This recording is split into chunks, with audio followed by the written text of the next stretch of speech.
সুবিধা হয় দাওয়াত থেকে শোনা গেল বেড়ায় আসবেন। আসসালামু আলাইকুম ওয়া রাহমাতুল্লাহি ওয়া বারাকাতুহু। ওয়া আলাইকুম আসসালাম ওয়া রাহমাতুল্লাহি ওয়া বারাকাতুহু।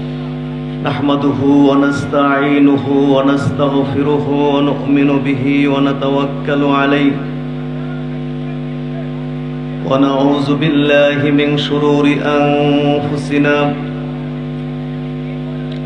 ومن سيئات أعمالنا من يهده الله فلا مضل له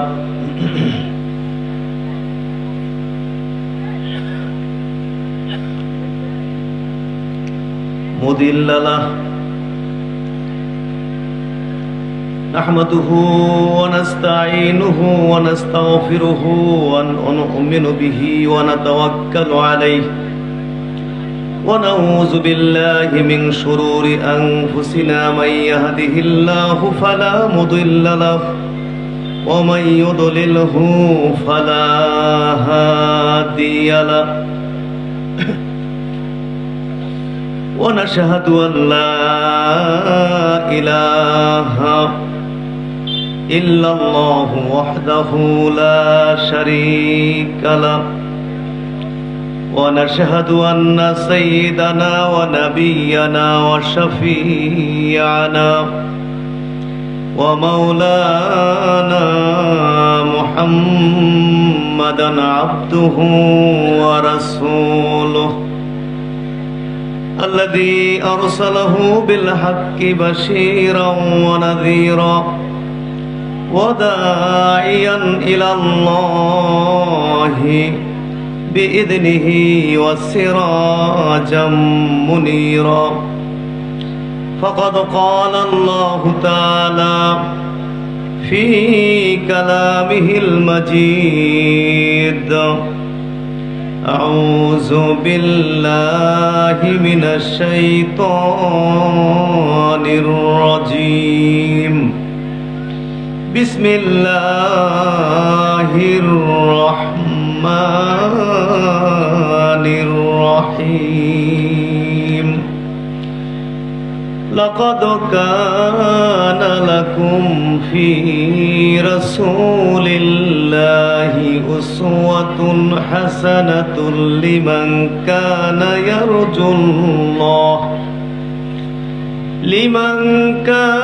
يرجو الله واليوم الآخر وذكر الله كثيرا إن الله وملائكته يصلون على النبي يا أيها الذين آمنوا صلوا عليه وسلموا تسليما صلى الله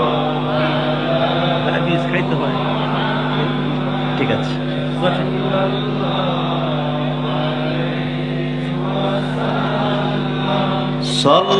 সাল্লাল্লাহু আলা মুহাম্মাদ সাল্লাল্লাহু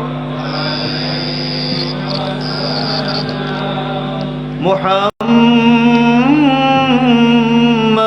সাইয়্যিদুল কাউনাইনি ওয়াস সাকালাইন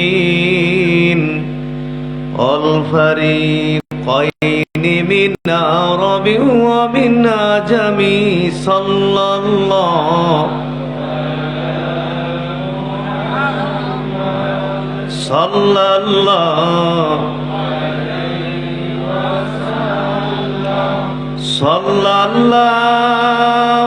আলা মুহাম্মাদ সাল্লাল্লাহু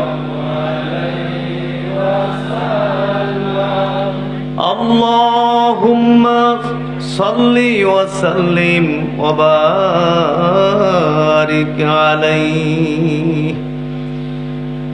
আলমপুর বাইতুল ইসলাম জামে মসজিদ প্রাঙ্গণে অনুষ্ঠিত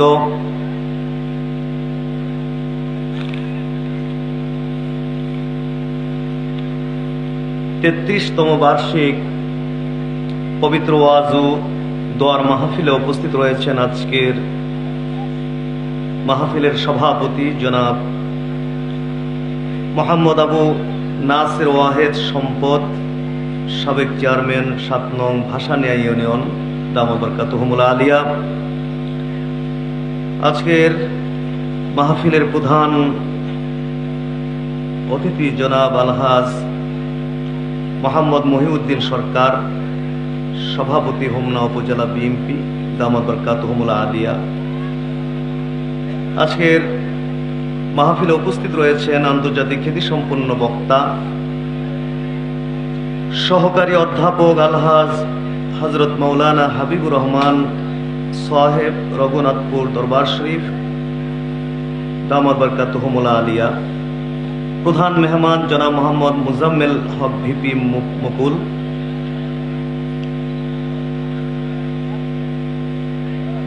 এবং আমন্ত্রিত অতিথিবৃন্দ, আমন্ত্রিত ওলামায়ে কেরাম, আমার সামনে উপবিষ্ট আলমপুর সহ হোমনা উপজেলাধীন বিভিন্ন জায়গা থেকে আগত সালিকিন তরিকত এবং মুআজ্জাজ হাজিরিন, লাখ লাখ কোটি কোটি শুকরিয়া আদায় করি আল্লাহ সুবহানাহু ওয়া তাআলা এই বর্ষার সিজনে আল্লাহ তাআলাকে সন্তুষ্ট করার উদ্দেশ্যে, দিন সম্পর্কে নলেজ অর্জন করার উদ্দেশ্যে দুনিয়াবি শত শত ব্যস্ততা থেকে উপেক্ষা করে আজকের এই পবিত্র মজলিসে, পবিত্র মাহফিলে আসার তৌফিক দিয়েছেন। আমরা আমাদের সেই মহান আল্লাহর প্রতি শুকরিয়া জ্ঞাপন করব। অন্তঃস্থল থেকে আমরা সকলে একবার পড়ি আলহামদুলিল্লাহ। আল্লাহ তাআলা আমাদেরকে এই মাহফিলে সুস্থ রেখে হাজির করেছেন, এটা অনেক বড় নিয়ামত। কি বলেন, ঠিক না? সুস্থতা কত বড় নিয়ামত এটা অসুস্থ লোকেরা বুঝতে পারে। কোন নিয়ামত যখন আমরা পেয়ে যাই তখন এটাকে আমরা মূল্যায়ন করি না, কিন্তু এই নিয়ামত পাওয়ার আগে আমরা মূল্যায়ন করি। বহু মানুষ এই মুহূর্তে অসুস্থ, হসপিটালে আছে, আপনার আইসিইউতে আছে, অনেকে লাইফ সাপোর্টে পর্যন্ত আছে। ওই সমস্ত অসুস্থ রোগীরা বুঝে যে সামান্য একটু সুস্থতার যে কত মূল্য। যাকে আল্লাহ তাআলা সন্তানাদি দিয়েছেন তারা হয়তো বুঝবে না যে এটা যে নিয়ামত, কিন্তু যাদেরকে আল্লাহ তাআলা দেননি, সন্তানের বাবা মা হতে পারেনি, তারা বুঝেছে একটি সন্তান যে কত বড় নিয়ামত। তা আল্লাহর নিয়ামত পাওয়ার পর আল্লাহর শুকরিয়া আদায় করার নির্দেশ আল্লাহ তাআলা আমাদেরকে করেছেন যে লা ইন শাকারতুম লা আযীদান্নাকুম, তোমরা আমার নিয়ামত পেয়ে শুকরিয়া আদায় করলে আমি সেই নিয়ামত আরো বেশি করে বাড়াই দিব। ওয়ালা ইন কাফারতুম, আর তোমরা যদি আমার নিয়ামতের কুফরি করো, ওয়ালা ইন কাফারতুম, যদি তোমরা আমার নিয়ামতের কুফরি করো, ইন্না আযাবি লা শাদীদ, নিশ্চয় আমার শাস্তি অত্যন্ত কঠিন, আমার শাস্তি অত্যন্ত কঠিন। কিন্তু হাজরিন, আসলে কি আমরা আল্লাহর নিয়ামতের শুকরিয়া আদায় করি? আমরা শুকরিয়া আদায় করি। লক্ষ কোটি নিয়ামত দিয়েছেন যেগুলো আমরা গুণও শেষ করতে পারবো না। আল্লাহ বলেছেন যে ওয়াইন তাউদ্দু নি'মাতাল্লাহি লা তুহসুহা, ওয়াইন তাউদ্দু, তোমরা যদি গণো নি'মাতাল্লাহ, আল্লাহর নিয়ামতগুলোকে, নিয়ামতকে যদি তোমরা গুণো, লা তুহসুহা, সে নিয়ামত তোমরা গুনতে পারবে না।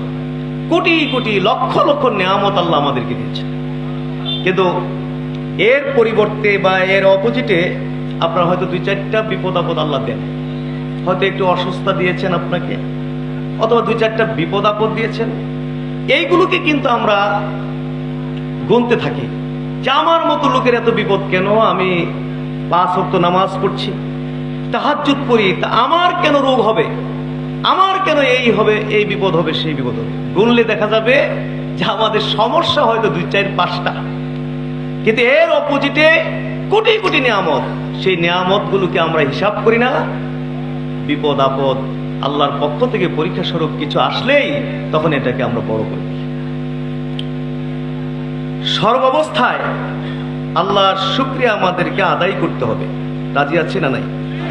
আল্লাহ তাআলা আমাদেরকে সুস্থ রেখেছেন এবং সুস্থ রেখে আজকের এই মাহফিলে দ্বীনি ইলম অর্জন করার জন্য, আল্লাহর সন্তুষ্টি লাভের জন্য এই আবহাওয়ার প্রতিকূল অবস্থার ভিতরেও শত শত কাজ কাম ফেলে আমরা আজকে এখানে যে আসতে পেরেছি, সুস্থতা দিয়েছেন আল্লাহ তাআলা, এজন্য শুকরিয়া আদায় করা দরকার কিনা? একদম অন্তরের গভীর থেকে সকলে প্রাণ খুলে মন খুলে একবার পড়ুন আলহামদুলিল্লাহ। হাজরিন, আপনারা শুনেছেন যে আমাকে আরো একটি মাহফিলে অংশগ্রহণ করতে হবে। আপনাদেরই আমাদের এই উপজেলায়, কোন জায়গায় এটা? শুভারামপুর, সেখানে অংশগ্রহণ করতে হবে আমাকে। আসলে একটু তো যাই হোক, এখানে আমি এত লম্বা করব না, অল্প স্বল্প। আর তাছাড়া অনেক দিনে আশা ছিল যে আলমপুরে আসা, মনে 10-12 বছর আগে একবার হয়তো এসেছিলাম, তাও আরো একটি মাহফিলের সাথে জয়েন ছিল, অল্প সময়ের জন্য এসেছিলাম। এরপর থেকে ইচ্ছা ছিল কিন্তু আসার তেমন একটা সুযোগ হয়ে ওঠেনি। আমাদের হালিম সাহেব, আমার আব্বার মুরিদ, কলিজার টুকরা, উনি এবছর বললেন যেহেতু শুভারামপুরে হুজুর মাহফিল একটা দিয়েছেন, তাহলে অল্প সময় শুধু এখানে একটু টাচ করে গেলে আমরা গ্রামবাসী খুশি থাকব। যদি তো সেই হিসাবে মূলত একটু দেখা করা, আমার নিজেরও একটু তৃষ্ণা নিবারণ করাই উদ্দেশ্য। তো আপনাদেরকে দেখে গেলাম। তো সংক্ষেপে কিছু কথা বলে ইনশাল্লাহ আমি দোয়া করে ইনশাল্লাহ বিদায় হব। সকলকে একটু বসতে রাজি আছে কিনা? আল্লাহ তাআলা আমাদের সবাইকে একটু ধৈর্যের সাথে, সবরের সাথে কিছু সময় বসার তৌফিক দান করুন, আমরা বলি আমিন।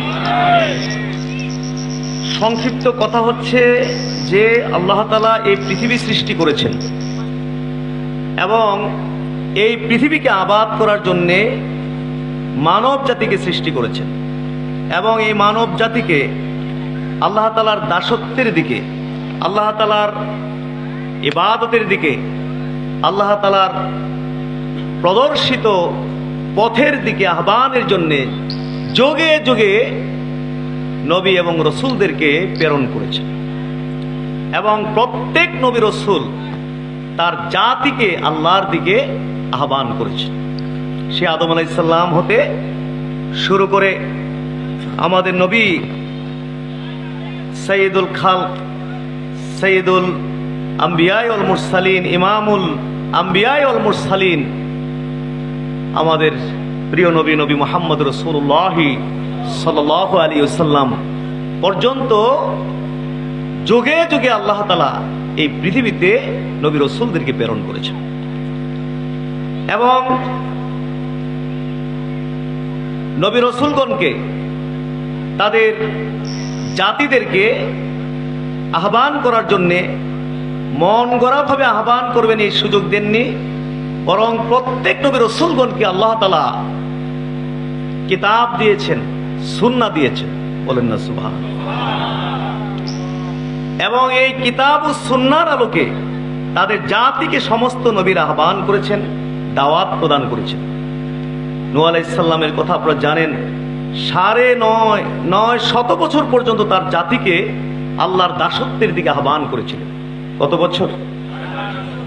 ফালাবিসা ফীহিম আলফা সানাতিন ইল্লা 50 আমান।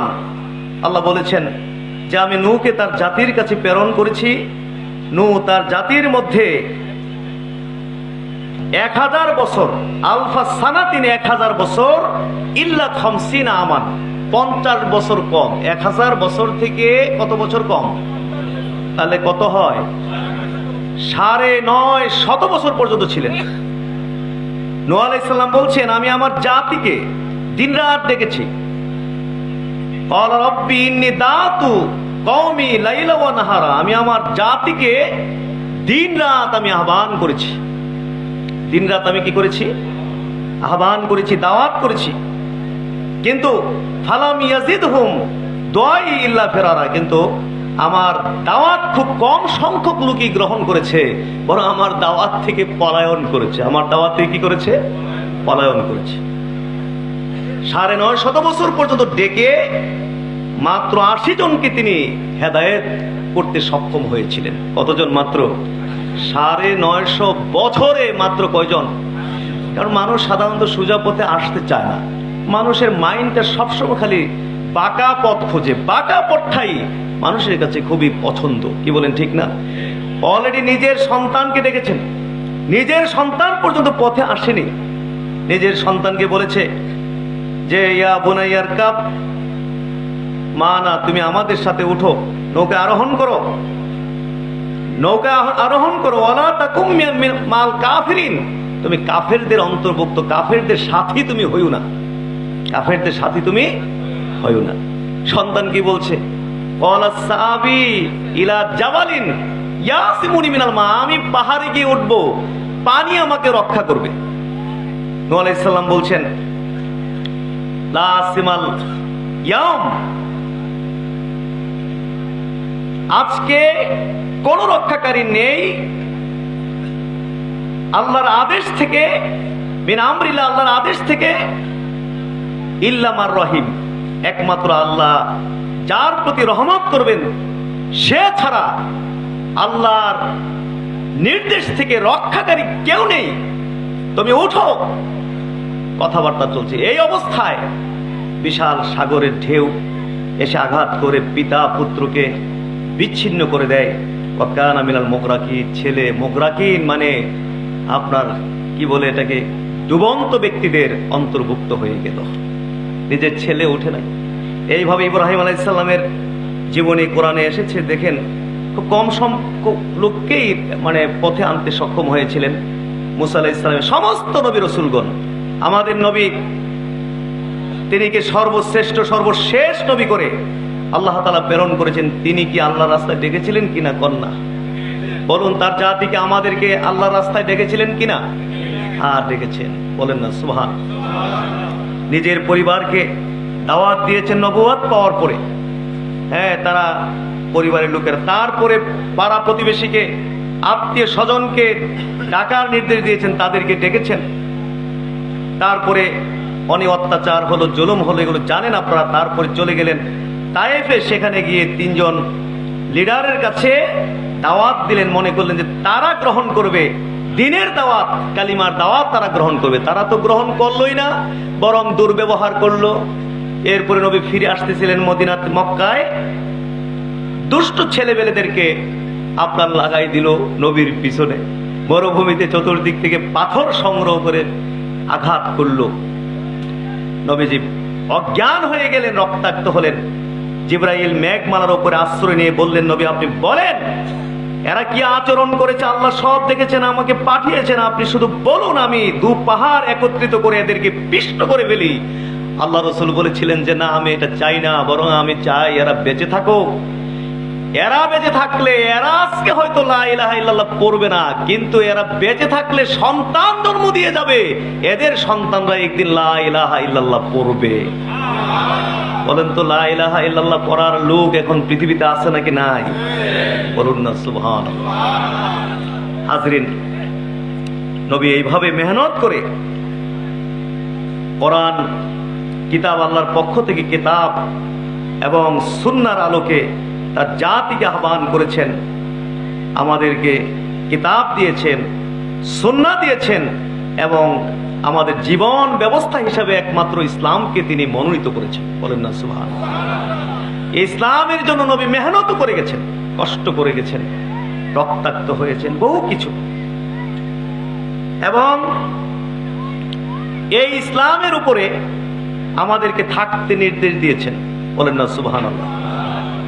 ইসলামের উপরে থাকতে নির্দেশ দিয়েছেন, কারণ আল্লাহ বলেছেন যে ইন্নাদ দীনা ইনদাল্লাহিল ইসলাম আল্লাহর নিকটে একমাত্র মনোনীত জীবন ব্যবস্থা হলো কি ইসলাম। ওমা ইয়াবতাগি গায়রাল ইসলামি দীনান ফালা ইউকবালা মিনহু। ইসলাম ছাড়া অন্য যে সমস্ত ধর্ম রয়েছে, মতবাদ রয়েছে, মানব রচিত যে সমস্ত মতবাদ রয়েছে, এগুলো গ্রহণযোগ্য হবে না। আল্লাহর নিকটে একমাত্র মনোনীত জীবন ব্যবস্থা হলো ইসলাম। কন্যা সুবহান। এই জন্য হাজরিন, আমরা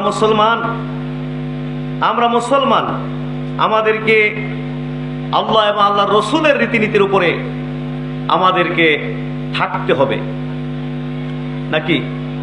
কারণ আল্লাহ রসুল হলেন আমাদের জন্য মডেল, আল্লাহ রসুল হলেন আমাদের জন্য আদর্শ।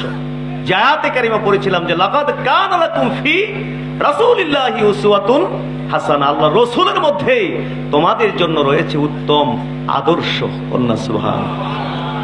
সুতরাং আমাদের আদর্শ, একমাত্র আমাদের আদর্শ হচ্ছেন নবী মুহাম্মদ রাসূলুল্লাহ সাল্লাল্লাহু আলাইহি সাল্লাম। তিনি আমাদেরকে যেই রীতিনীতি দিয়ে গেছেন, যেই বিধান দিয়েছেন, তার উপরে আমাদের চলতে হবে।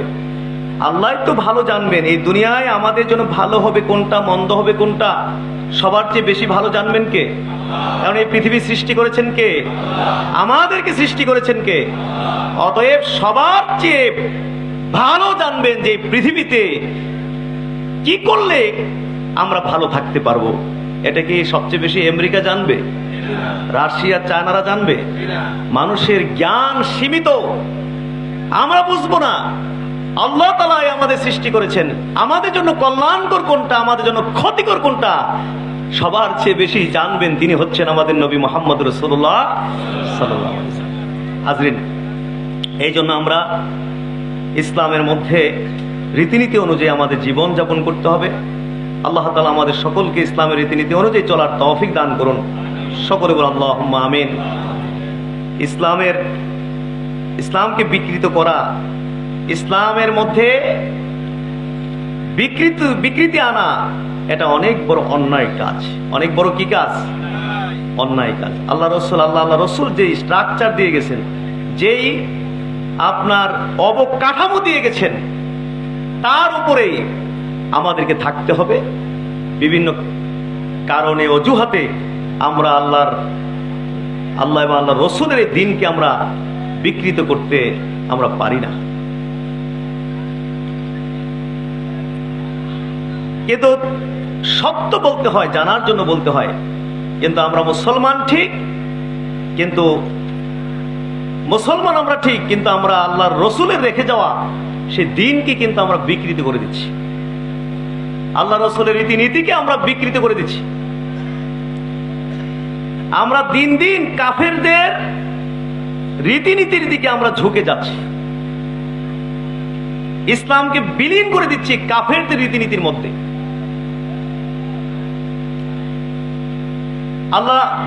আল্লাহ পাক নির্দেশ করেছেন যে উদখুলু ফিস সিলমে কাফা, তোমরা ইসলামে পরিপূর্ণ ঢুকো। ওয়ালা তাত্তাবিউ খুতুওয়াতি শাইতান, তোমরা শয়তানের পদাঙ্ক অনুসরণ করবে না। কিন্তু আমরা দিন দিন বিলীন হয়ে যাচ্ছি কাফেরদের সেই রীতিনীতির মধ্যে। ইসলাম অমুসলিমদের জানমালের নিরাপত্তা দিয়েছে, ইসলাম ধর্মীয় নিরাপত্তা দিয়েছে, ইসলাম অর্থনৈতিক নিরাপত্তার ব্যবস্থা করেছে। একজন মুসলমানের সাথে যে আচরণ করবেন একজন অমুসলিমের সাথে, সেই আচরণ আপনাকে করতে হবে। আমরা জানমালের নিরাপত্তা ইসলাম দিয়েছি কিনা? আল্লাহ কোরআনে বলেছেন না, মান কাতালা নাফসান বিগাইরি নাফসিন আও ফাসাদিন ফিল আরদ। আল্লাহ বলেছেন কোন ব্যক্তি বিচার বহির্ভূত কোন মানুষকে হত্যা করলো, মান কাতালা নাফসান বিগাইরি নাফসিন, বিচার বহির্ভূত কোন মানুষকে হত্যা করলো, আও ফাসাদিন ফিল আরদ, এবং জমিনের মধ্যে বিশৃঙ্খলা সৃষ্টি করে মানুষ হত্যা করলো, মানে মব ভায়োলেন্স, সুন্দর ইংরেজি বের হয়েছে বর্তমানে, মব ভায়োলেন্স করে কোন মানুষকে হত্যা করলো, ফাকান্নামা কাতালান নাসা জামিয়া, সে যেন গোটা পৃথিবীর মানুষকে হত্যা করলো। মানুষ, হিন্দুরা মানুষ নাকি জিন? ইহুদি খ্রিস্টানরা মানুষটা জিন, নাস্তিক মানুষটা জিন, চোর ডাকাত গুন্ডা পান্ডা বেনমাজি ইত্যাদি তারা মানুষ নাকি জিন? আল্লাহ কি বলেছেন?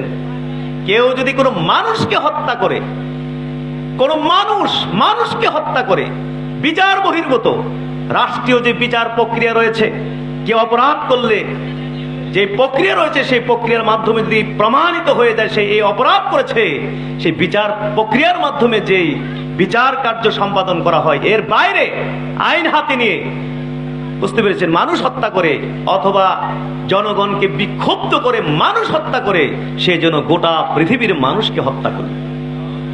অমান আহিয়াহা ফাকাত আহিয়ার নাসা জামিয়ার, একজন মানুষকে যদি কেউ বাঁচাই দেয় সে যেন গোটা পৃথিবীর মানুষকে বাঁচাই দিল। তাইলে অমুসলিমদেরকে বাঁচার, তাদের নিরাপত্তার গ্যারান্টি ইসলামের মধ্যে আছে না নাই? জোরে করুন না। শুধু তাই নয়, আপনার আল্লাহ রাসূল বলেছেন, মান কাতালা নাফসান মুআহাদান, কেউ যদি মুসলিম দেশের অমুসলিম নাগরিককে হত্যা করে সে জান্নাতে প্রবেশ করবে না। সে কোথায় প্রবেশ করবে না?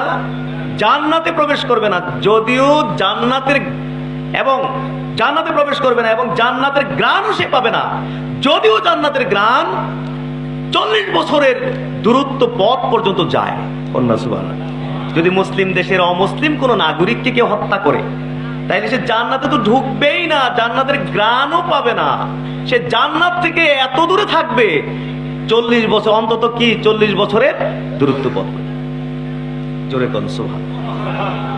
আল্লাহ রাসূল বলেছেন, বুঝতে পেরেছেন কিনা? আল্লাহ রাসূল বলেছেন, মান যালামা মুআহিদান, কেউ যদি মুসলিম দেশের অমুসলিম নাগরিকের প্রতি জুলুম করে, আও, বুঝতে পেরেছেন, জুলুম করে, তারপরে আবিং তাকাসা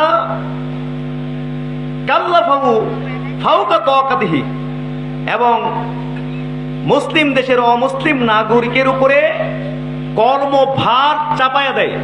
কি চাপায় দেয়? কর্মভার। মনে করুন আপনি একজন স্কুলের হেডমাস্টার, কলেজের প্রিন্সিপাল, আপনার স্টাফের মধ্যে একজন অমুসলিম কর্মকর্তা কর্মচারী বা টিচার রয়েছে, আপনি তার উপরে অতিরিক্ত কর্মভার চাপাই দিলেন, কারণ সে হিন্দু, সে অমুসলিম, তারে ডবল কাজ দেয় কারণ সে হিন্দু। আল্লাহ রাসূল বলেছেন এরকম যে করে, অথবা অমুসলিম নাগরিকের কিছু আপনার গ্রাস করে, তার সম্মতির বাইরে গ্রাস করে, আল্লাহ রাসূল বলেছেন ফাআনা হাজিজহু ইয়াউমাল কিয়ামা, কিয়ামতের দিন আমি এই অমুসলিমের পক্ষে আমি অ্যাডভোকেট হব, আমি উকিল হব। বলেন না সুবহানাল্লাহ। হুজ্জাতুন থেকে আনা হাজিজহু, মানে হুজ্জত মানে কি? প্রমাণ, দলিল প্রমাণ। অ্যাডভোকেটরা, উকিলরা তার আসামির পক্ষে জজের সামনে আপনার দলিল পেশ করে কিনা যে আমার আসামি সম্পূর্ণ নির্দোষ, ওই ব্যক্তি হলো সম্পূর্ণ দোষী। আল্লাহ রাসূল অমুসলিমের পক্ষে আর মুসলিমের বিপক্ষে আল্লাহর কোর্টে তিনি দলিল পেশ করবেন, তিনি আপনার হবেন, অ্যাডভোকেট হবেন, উকিল হবেন। জোরে কন্যা সুবহানাল্লাহ। আল্লাহ তাআলা বলেছেন, ওয়ালা তাসুবুল্লাযীনা ইয়াদুনা মিন দুনিল্লাহ ফায়াসুবুল্লাহা বিগাইরি ইলমিন আদুওয়ান বিগাইরি ইলমিন। আল্লাহ বলেছেন, তোমরা আল্লাহ ছাড়া অন্য যে সমস্ত দেবদেবী রয়েছে, এই সমস্ত দেবদেবীর যারা পূজা করবে তাদেরকে, ওই দেবদেবীকে তোমরা গালি দিবে না। যদি তোমরা গালি দাও তাহলে তারাও শত্রুতাবশত, অজ্ঞতাবশত তোমাদের আল্লাহকে তারা গালি দিবে। আল্লাহ বলেছেন এই কথা। জোরে কোন কে বলেছেন? আল্লাহ বলেছেন। জোরে কোন না সুবহান। হ্যাঁ, তাদের দেব দেবীকে পর্যন্ত গাল দিতে ইসলাম নিষেধ করে দিয়েছে। এমনকি যুদ্ধের মাঠে পর্যন্ত, যুদ্ধের মাঠে, বুঝতে পেরেছেন, মানুষ হত্যা করা যাবে 3 পদ্ধতিতে। একটা হলো কি? একটা হলো যুদ্ধ। যুদ্ধ মানে কি? জিহাদ মানে কি? জিহাদ মানে বাংলাদেশে ধর্ম ব্যবসায়ীদের কথা যা বলেছেন, তিনি বলেছেন এই ধর্ম ব্যবসায়ীরা আজকে দেখা যাচ্ছে এই জিহাদ নামক ইবাদতটাকে বিকৃত করে ওই মারামারি, সন্ত্রাসী, কাটাকাটি, ওই জায়গার মধ্যে জিহাদ শব্দ ব্যবহার করে ইসলামকে বিকৃত করে। জিহাদ হলো রাষ্ট্রীয় যুদ্ধ, যেটাকে বাংলাদেশ ইন্ডিয়া যে যুদ্ধ, বুঝতে পেরেছেন, সেইগুলোকে বলা হয়েছে জিহাদ। বলেন না সুবহানাল্লাহ। কি মুসলমান কি জিহাদ হয়? এই যে এই গ্রুপ সেই গ্রুপ, যে মারামারি, কাটাকাটি চলছে, কি জিহাদ? এখানে জিহাদ লেখা লাইলেই কি জিহাদ হয়ে যাবে নাকি? না, রাষ্ট্রীয় যুদ্ধ। আল্লাহ রসুলের যেই যুদ্ধের ওয়াজ হুজুররা করে, এগুলো হলো রাষ্ট্রীয় জিহাদ। যেমন আমেরিকা ইরাকের জিহাদ, আপনার এই দেশ সেই দেশের যে যুদ্ধ, সেটাকে যে বাংলাদেশ ইন্ডিয়া যুদ্ধ, এটাকে বলা হয় কি জিহাদ। এর জন্য সেনাবাহিনী আছে, নৌবাহিনী, বিভিন্ন বাহিনী, ক্যান্টনমেন্ট আছে, অস্ত্র শস্ত্র আছে।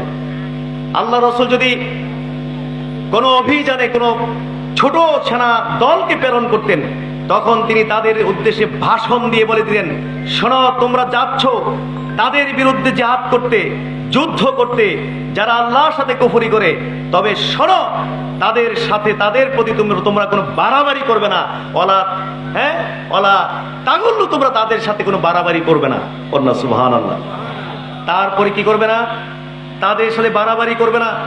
তারপরে তাদের বৃদ্ধ শিশুদেরকে হত্যা করবে না।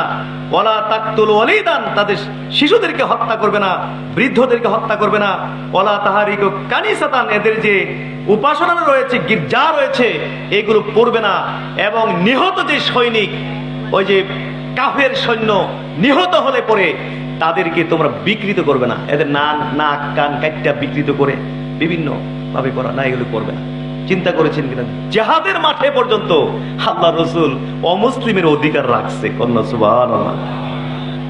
একজন মুসলিম প্রতিবেশী নাগরিক আপনার কাছ থেকে যে আচার ব্যবহার পাবে, হুবহু সে আচার ব্যবহার একজন অমুসলিম নাগরিকও পাবে। একজন মুসলিম নাগরিক অসুস্থ হলে তাকে দেখতে যাওয়া যেমন আমাদের দায়িত্ব কর্তব্য, অমুসলিম নাগরিক যদি অসুস্থ হয় তাকেও আমাদের দেখতে যাওয়া দায়িত্ব কর্তব্য। এইভাবে অধিকার দিয়েছে, ধর্মীয় অধিকার, বাঁচার অধিকার, সর্বক্ষেত্রে অধিকার দিয়েছে। তবে এই জায়গায় আল্লাহ তাআলা এবং আল্লাহ রাসূল কঠোর অবস্থান নিয়েছেন, বলেছেন যে তাদের যে ধর্মীয় যে রীতিনীতি রয়েছে, ধর্মীয় যে আদর্শ রয়েছে, এই ক্ষেত্রে চুল পরিমাণ কোনো ছাড় দেওয়ার সুযোগ নাই। জোরে কন্যা সুবহানাল্লাহ। আর জোরে কোন, আদর্শের দিক দিয়ে কি রীতিনীতি, আদর্শের দিক দিয়ে, রীতিনীতির দিক দিয়ে ছাড় দেওয়ার কোনো সামান্য সুযোগ আছে? এই ক্ষেত্রে বিপরীত করতে আল্লাহ রাসূল আমাদেরকে নির্দেশ দিয়েছেন। কন্যা সুবহান। বলেছেন, খালিফুল ইয়াহুদা ওয়ালা নাসারা, তোমরা ইহুদি এবং নাসারাদের বিপরীত করবে। ফাইন্না তাসলিম আল ইয়াহুদ, নিশ্চয় ইহুদিদের সালাম হচ্ছে আল ইশারাতু বিল আসাবে, আঙ্গুলের ইশারা দিয়ে সালাম দেওয়া। ইহুদিরা সালাম দেন না আঙ্গুলের ইশারা, এমন কিছু বলবে না, এরকম করবে, এটা সালাম। ওয়াইন্না ওয়া তাসলিমান নাসারা আল ইশারাতু বিল আকুফে, আর নাসারাদের মানে সালাম হচ্ছে হাতের তালু দিয়ে সালাম দাও। তোমরা এটা করবে না, বিপরীত করবে। তোমরা মুখে কি দিবে? সালাম দিবে, বলবে আসসালামু আলাইকুম। জোরে কন্যা সুবহানাল্লাহ। একজন মুসলিমের উপরে আরেক মুসলিমের কয়টা হক? 6টা। এর মধ্যে একটা হলো কোন মুসলিমের সঙ্গে দেখা সাক্ষাৎ হলে তাকে কি দিতে হবে? তাহলে চিন্তা করে দেখুন, এই জায়গায় ধর্মীয় ব্যাপার, দ্বীনি ব্যাপার, আল্লাহ রাসূল এই জায়গায় বিপরীত করতে বলছেন। কিন্তু কত অধিকার ইসলাম দিচ্ছে, কি বলেন, ঠিক না? কিন্তু ধর্মীয় ব্যাপারে এখানে এটার বিপরীত করতে বলেছেন। কন্যা সুবহানাল্লাহ। আল্লাহ রাসূল মক্কা থেকে হিজরত করে মদিনায় গেছেন। সেখানে গিয়ে দেখলেন 2 দিন উৎসব পালন করছে মদিনার মানুষেরা। কয়দিন? 2 দিন উৎসব পালন করছে মদিনার লোকেরা। আল্লাহ রাসূল জিজ্ঞেস করলেন যে তোমরা এই 2 দিন কি করছো? বলছে আল্লাহ রাসূল, এটা তো আমরা সেই জাহিলি যুগ থেকে শত বছর ধরে আমরা এইভাবে 2টা দিনকে আমরা উদযাপন করে আসছি। আল্লাহ রাসূল বলে দিলেন যে শোনো, আল্লাহ তাআলা তোমাদেরকে এই 2টো দিনের পরিবর্তে 2টো দিন থেকে আরো অনেক উত্তম 2টো দিন তোমাদেরকে উপহার দিয়েছেন। জোরে কন্যা সুবহান। সেই 2টো দিন হলো ঈদুল ফিতর এবং ঈদুল আযহা। বিপরীত আল্লাহ রাসূল বলেছেন তোমরা সাহারি খাবে, কারণ ইহুদি নাসারারা সাহারি খায় না। তোমরা রোজা রাখলে সাহারি খাইবা, কারণ ইহুদি নাসারারা কি করে না? খায় না। তোমরা ইফতার তাড়াতাড়ি করবে, কারণ ইহুদি নাসারারা ইফতার দেরি করে। বিপরীত করতে কইছেন। কন্যা সুবহান। এইভাবে হাজরিন, প্রতিটি ক্ষেত্রে ধর্মীয় ক্ষেত্রে, দ্বীনি ক্ষেত্রে, আদর্শের ক্ষেত্রে কাফেরদের বিপরীত করতে ইসলাম আমাদেরকে নির্দেশ দেয়। কেন? যাতে আল্লাহর রসুলের দিন, আল্লাহর দিন, মেহনতের দিন, কষ্টের দিন কাফেরদের মাঝে যেন আমাদের দিন বিলীন না হইয়া যায়। জোরে কন্যা সুবহানাল্লাহ। ইসলামের বৈশিষ্ট্য, ইসলামের স্বকীয়তা যেন বেঁচে থাকে, রক্ষা পায়, এই জন্য এই জায়গাগুলোতে বিপরীত করতে তিনি নির্দেশ দিয়েছেন। বলুন সুবহানাল্লাহ। তাহলে হাজরিন, আজকে আমরা দেখছি দিন দিন আমাদের কৃষ্টি কালচার, আচার আচরণগুলো ওই কাফেরদের মাঝেই বিলীন হয়ে আমাদের ইসলাম বিকৃত হয়ে আজকে ধ্বংসের দিকে আমাদের ইসলাম চলে যাচ্ছে। আজকে মুসলমানের সন্তানেরা আপনার অনেক কিছু করছি আমরা, মুসলিমের সন্তানেরা আপনার বুঝতে পেরেছেন কত ধরনের যে আমরা মানে নিয়ে আসছি সেই পশ্চিমাদের কাছ থেকে, ওই কাফেরদের কৃষ্টি কালচার থেকে আমরা যে কত কালচার আমরা আমদানি করছি, পরে আমাদের ইসলামকে ধ্বংসের দিকে নিয়ে যে বিলীন করে দিচ্ছি। মুসলমানের সন্তানেরা, মুসলমান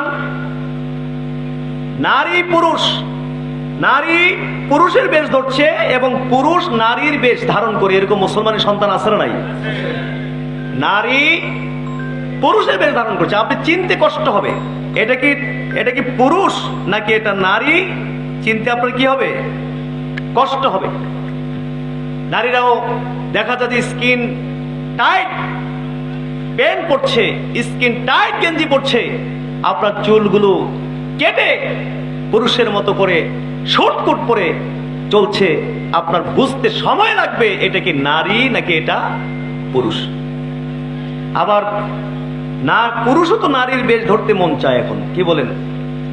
মন চায় না, তাই না? এখন পুরুষ দেখা যাচ্ছে আপনার কি করে নারীর বেশ ধারণ করতে, কানের মধ্যে দুল পরে, কানের মধ্যে কি পরে, গলার মধ্যে মোটা গোল্ডের চেইন লাগায়, হাতে ব্রেসলেট পরে।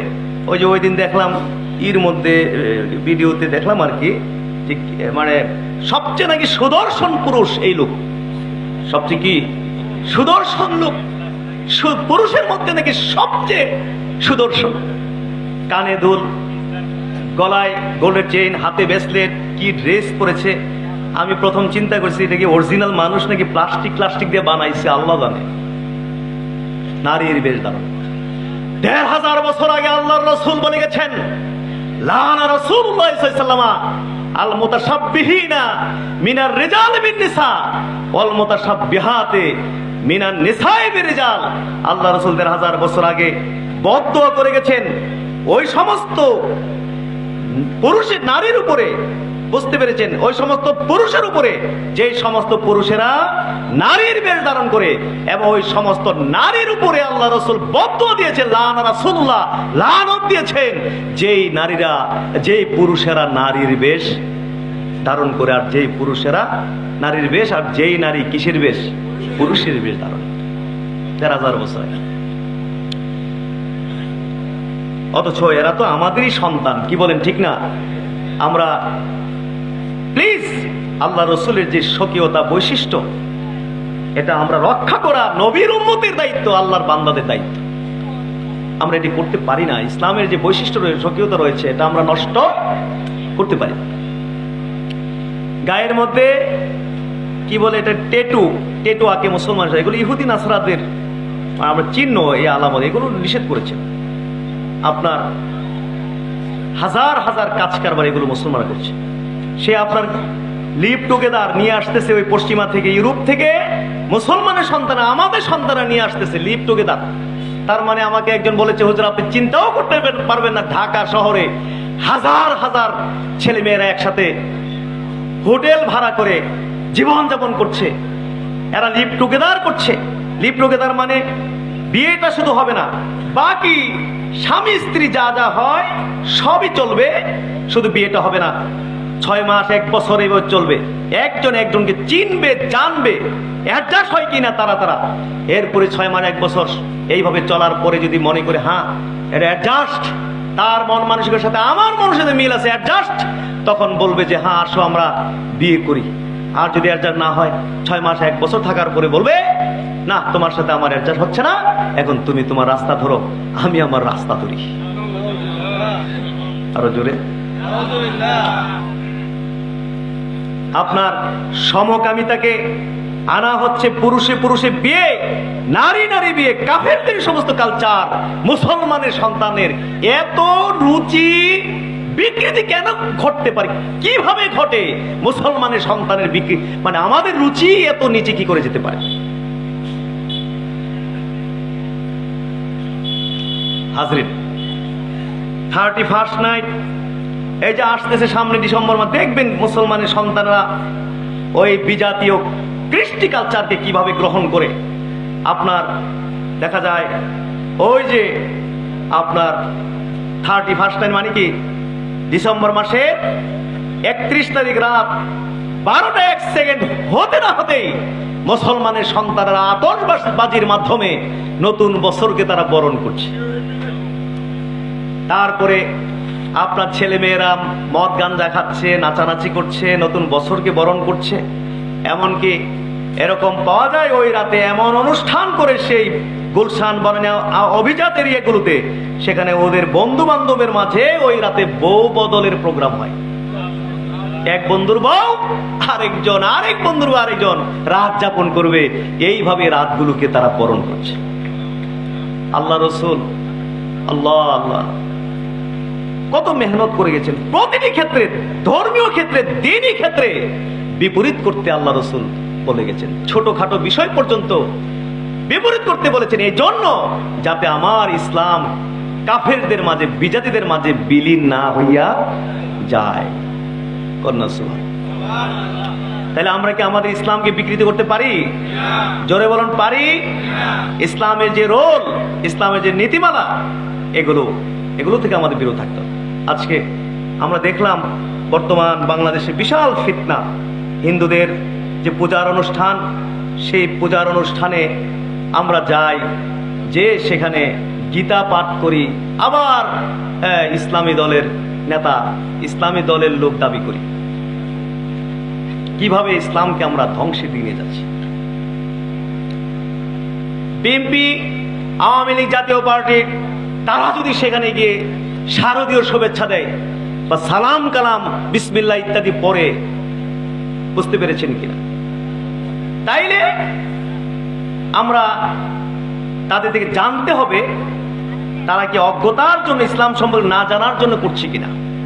যদি বলে হ্যাঁ আমরা জানি, জানি না আমরা এটি করব, বা এইসব মানি না, ইসলামের এইসব নিয়ম কানুন মানি না, আমরা সবাই সর্বক্ষেত্রে উৎসব কি যার যার ধর্ম, যার যার উৎসব সবার, আমরা এই দলিলের উপরে আমরা থাকবো, তাইলে বোঝা যাবে, তাইলে ঈমান থাকবে না, ঈমান কি চলে যাবে। কিন্তু যারা তাদের এই মাজুর থাকতে পারে, এই অক্ষমতা তাদের থাকতে পারে, ধর্মকর্ম সম্বন্ধে তাদের হয়তো এত নলেজ নেই, কিন্তু যারা ইসলামী দলের নেতা দাবি করে, তারা তো কোনোভাবেই এই সমস্ত পূজার প্রোগ্রামে গিয়ে আপনার শারদীয় শুভেচ্ছা দিতে পারে না।